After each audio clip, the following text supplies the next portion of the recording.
2023 has seen some WWE title reigns that has immeasurably raised the stock of both the champion and championship. It's also had a lot of run-of-the-mill kind of by-the-numbers stuff that you've already forgotten about.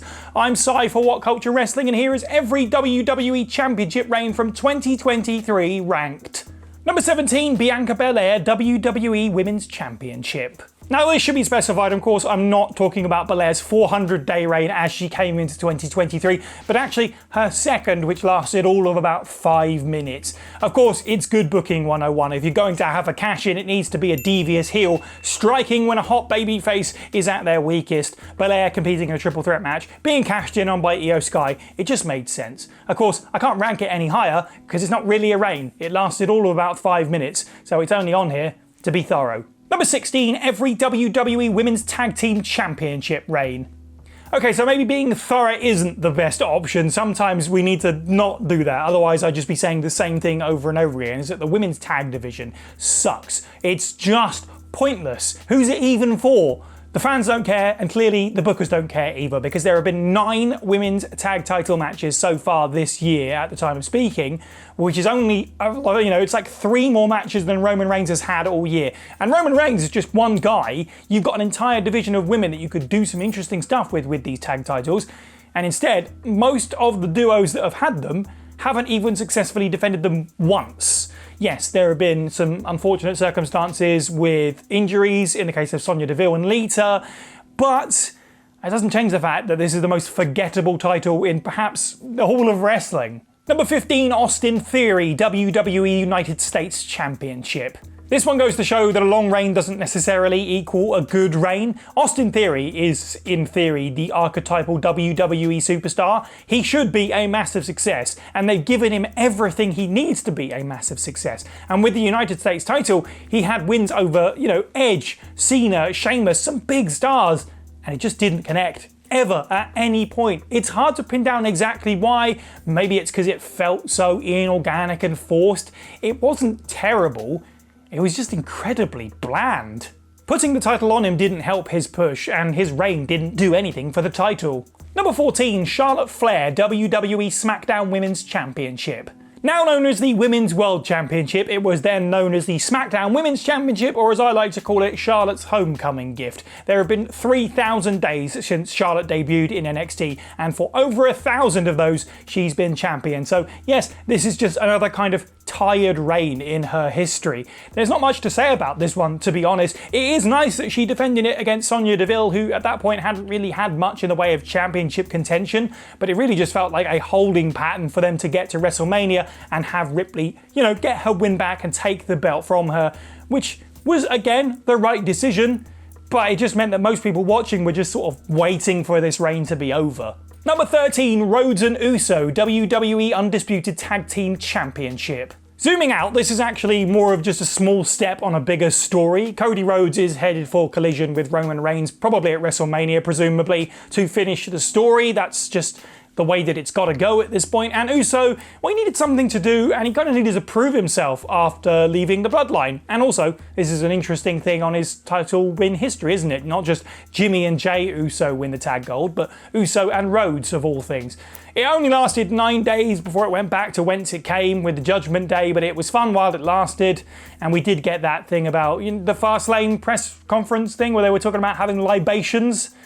I've watched that like 24 times. I'll probably watch it again after this. That was worth it for that. Number 12, Asuka WWE Women's Championship. It's the bitter truth that there's always been a ceiling on what Asuka could achieve with the main roster, isn't there, really? Unfortunately, because she's one of the best women's wrestlers there is, but she's never won at WrestleMania. She's never really had that many engaging feuds, and this year wasn't really any different. They just kind of gave her some face paint and she got a little bit more over because people thought, now's the time. And admittedly, they gave her the belt, obviously, but I think it was just convenience. She was there when Belair was kind of moving on to do something else. Because can you remember anything about the reign? This might be the most forgettable in, this year in terms of runs. She had a couple of defenses that went under 10 minutes on SmackDown. It lasted about 70 days. I mean, of course it's not any higher than this, which is a shame. Number 11, Logan Paul WWE United States Championship. Considering this is the youngest title reign on this list, it's kind of hard to know exactly where to rank it and be fair. That being said, it felt like a big deal when Logan Paul won his first belt in WWE. Not only was it time to take it off Rey Mysterio, it's kind of been time that Logan Paul got his hands on a championship. This is not the same as WCW giving David Arquette the belt to promote a movie. Whatever you think of Logan Paul as a human being, he is talented in the ring. We can't deny it. He's really good at what he does. And more than that, not just in the ring, but like promotion-wise, of course, this was for the headlines, and there were the headlines, which is what WWE wanted, but also he's been kind of funny about it on social media, posting photos of him showering, wearing the belt, and saying on a podcast that he's been clapping cheeks wearing it. So I can't deny that it makes sense. Number 10, Rey Mysterio, WWE United States Championship. Mysterio rescuing the US title from Austin Theory's reign was a bit of an odd choice at first, but when you think about it, when you look at the stats, it's kind of nice. It makes it so that Rey Mysterio has won gold in 4 different decades, which, you know, is a cool footnote on his history, which, when it comes to his career, he said himself that he's starting to wind things down.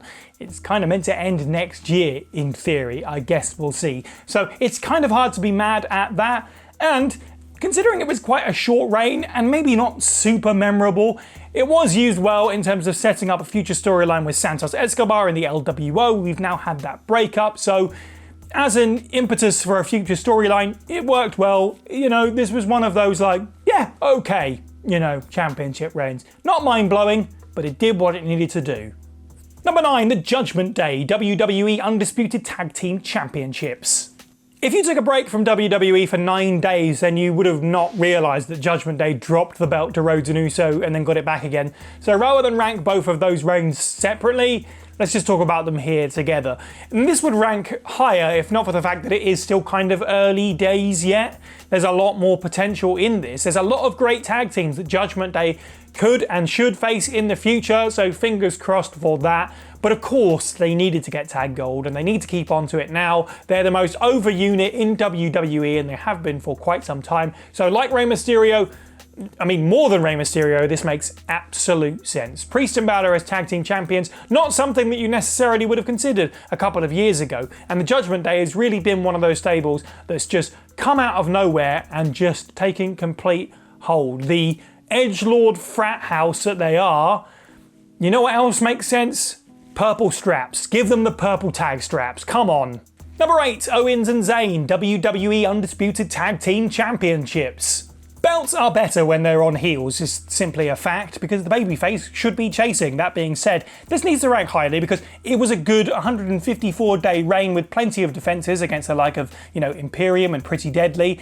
But more than that, what a feel-good moment. Just said about the Judgment Day kind of coming out of nowhere in the last couple of years. If you go back a couple of years and tell someone, yeah, Sami Zayn and Kevin Owens are like the 2 most over baby faces in WWE right now, you know, don't even drop Cody Rhodes, that would really, but I don't think they believe you.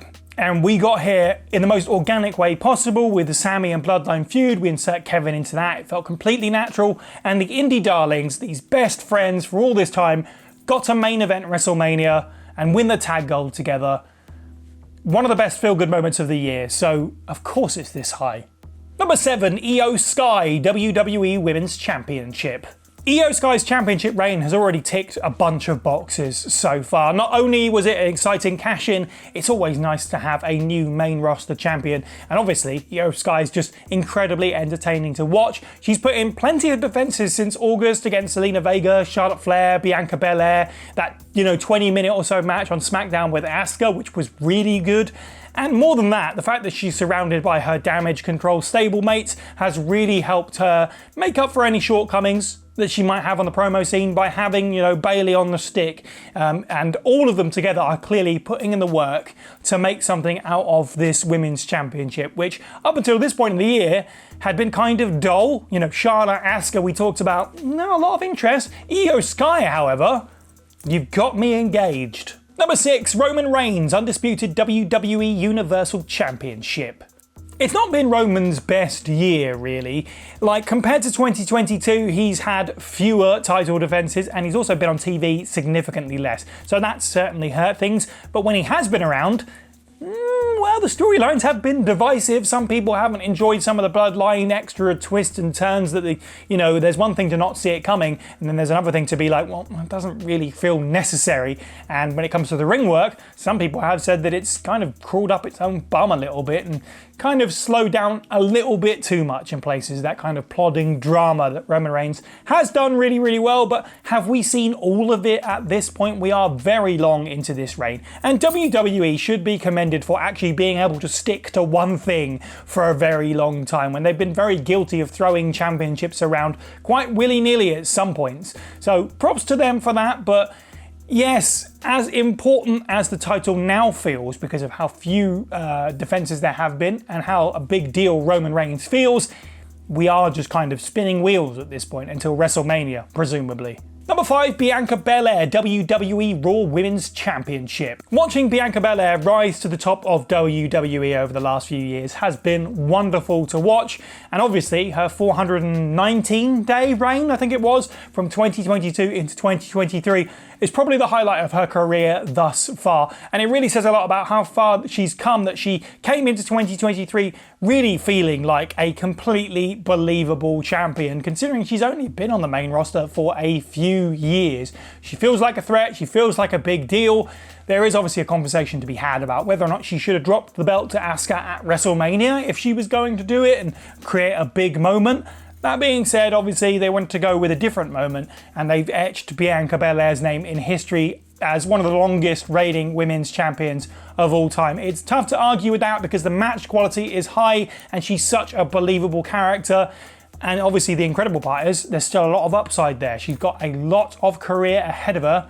So it'll be interesting to see where things go, but I think people are going to look back on this 419-day reign coming into 2023 as a real moment in her career. Number 4, the Usos, WWE Undisputed Tag Team Championship.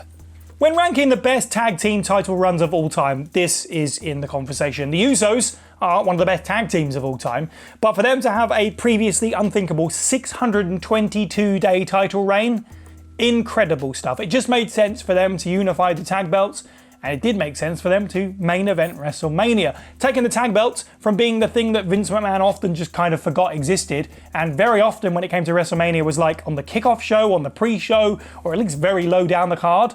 It really speaks to the strength of the Usos' character work in the last year or two, and their work with Sami Zayn as well, to get people really behind that storyline. Their ring work has always been good, but it's gotten better and better. It all linked together to make I can't even, at this point, we're months out, I still can't believe it's real, a tag team title WrestleMania main event. And the Usos, of course, deserved it, not just for the 622 days that they had with the belts up to that point, but everything they've done throughout their careers to WrestleMania.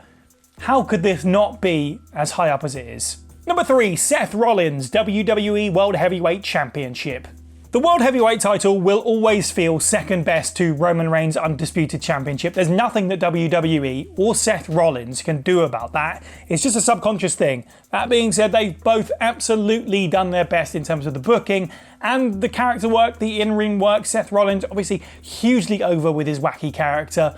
He's, this bizarre macho man babyface thing, and also a trusted pair of hands. So as one of WWE's most prominent sort of spokespeople, it made sense to give him the belt, and he's really, really run with it. The matches that he's put on against the likes of Priest, Nakamura, and so on have been highlights of the cards that they've been on, absolutely. And, when it comes to the rest of the championships, we talked a lot about heels having the belts. It is noteworthy to have a babyface champion and a main event champion like that, which adds a little bit of an interesting, different flavour to things, whether Seth Rollins is main eventing a show or playing second fiddle to Roman Reigns. Number 2, Rhea Ripley, WWE Women's World Championship. When Ripley won the WWE SmackDown Women's Championship at WWE WrestleMania 39, Michael Cole let out his WWE, speak of saying it was a star-making performance. Okay, yes, he was kind of correct. What we didn't know is that 2023 would be the star-making year for Rhea Ripley. This year, like the hearts of simps everywhere, has absolutely belonged to Rhea Ripley. She's always been good in the ring, but she's only gotten better. Same with the microphone as well, she's really come into her own. Most importantly, she's just figured out how to maximise everything that she does when she comes through the curtain. Her character feels completely rounded out perfectly. And goes to show that she is in the top 10 best merch sellers of 2023 twice. Once with the Judgment Day, of course, but also she's the only female to appear in that list, which is quite an honour in itself. Being the lone female in an otherwise all-male stable usually comes with that sort of awkward additional wheel feeding where it's like, well, you're kind of the valet, maybe we'll do a mixed tag, you do your own thing separate. It doesn't feel like that with Rhea Ripley. She's the centre point of the most important stable in WWE, and she holds the gold. I assume forever. I can't imagine anyone beating her. At number 1, Gunther, WWE Intercontinental Championship. One cannot envy whoever has to step into Gunther's shoes whenever he's done with the IC title and presumably moved on to the main event scene. No, a long reign doesn't necessarily equal a good reign, but Gunther's time with the workhorse title has been about endlessly entertaining dominance from June of 2022 until the present day. In fact, of course, by virtue of coming into the year by champion, Gunther has had the most title defences of any champion with their prize so far this year, and their guaranteed card highlights. He's raised the stock of the mid-card and the Intercontinental Championship, and also, very rarely has a heel ever been allowed to be this dominant. Like, usually, it's a lot of cheating. With Gunther, no, he's just big and scary. Not bad for a guy that came up into the main roster as part of Survivor Series 2019 and was immediately buried. Sorry for bringing that memory back up. We are a far cry from that though.